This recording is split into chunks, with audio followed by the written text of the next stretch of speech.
2 planes. 2 crashes. Just months apart. A modern marvel, brought down by an unseen force. What happened to Boeing's newest single-aisle jet, the 737 MAX? The world watched in horror as investigations began. But the truth, the real reason, was far more intricate than any simple malfunction. It was a story woven from ambition, engineering, and overlooked details. We peel back the layers of this aviation mystery, revealing what lay beneath the surface. The aircraft in question wasn't entirely new.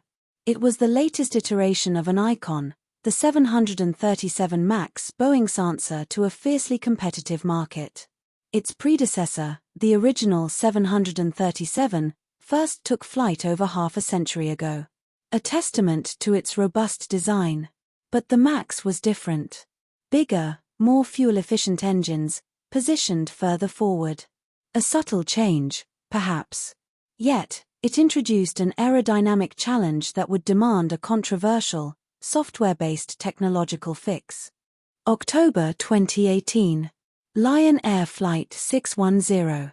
A brand new 737 MAX plunges into the Java Sea. 189 lives lost. Less than 5 months later, March 2019. Ethiopian Airlines Flight 302.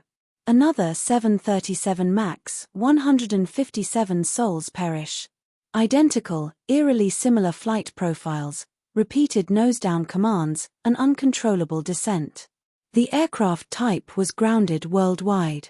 A staggering 346 deaths. This wasn't just a coincidence. This was a pattern. A critical flaw, manifesting with devastating regularity and leaving a trail of questions. At the heart of the crisis lay a system known as MCAS, Maneuvering Characteristics Augmentation System, introduced on the MAX to counteract the aerodynamic changes caused by those new, larger engines. It was designed to automatically push the aircraft's nose down under specific conditions, preventing a stall. A safeguard, in theory. But its power, its potential for override, and crucially, the lack of explicit pilot awareness, would become terrifyingly clear. A software patch to compensate for a hardware change. A silent co-pilot with devastating authority.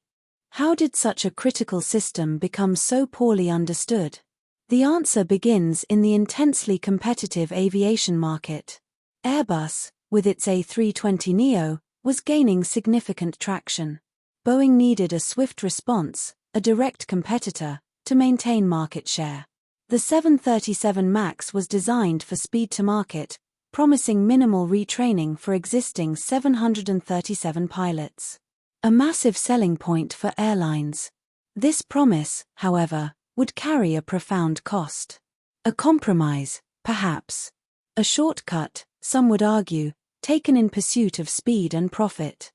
The minimal retraining promise meant that details about MCAS were largely omitted from pilot manuals and simulator training. Pilots were unaware of its existence, its functions, or crucially, how to override it when it malfunctioned. Imagine flying an aircraft with a ghost in the machine, making critical flight control inputs without your knowledge. A single, faulty angle of attack sensor, paired with MCAS's aggressive design, became a deadly combination.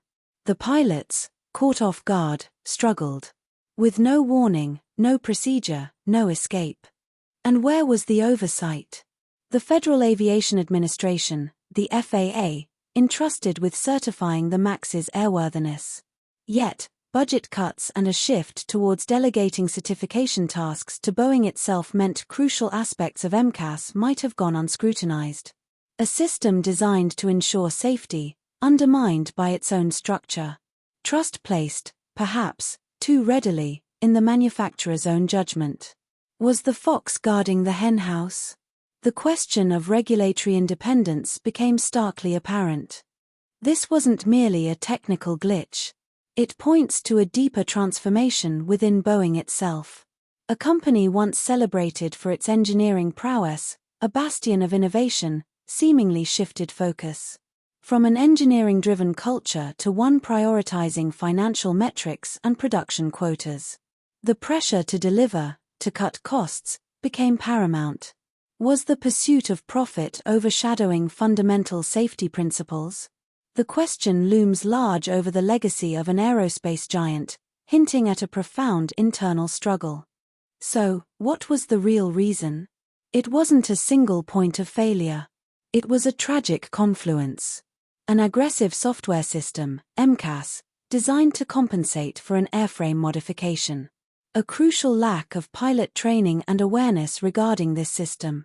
A regulatory body that delegated too much responsibility, missing critical flaws. And perhaps, most fundamentally, a company culture that allowed commercial pressures to compromise engineering integrity. It was a complex web of decisions, omissions, and systemic issues that led to those two devastating crashes, forever changing aviation.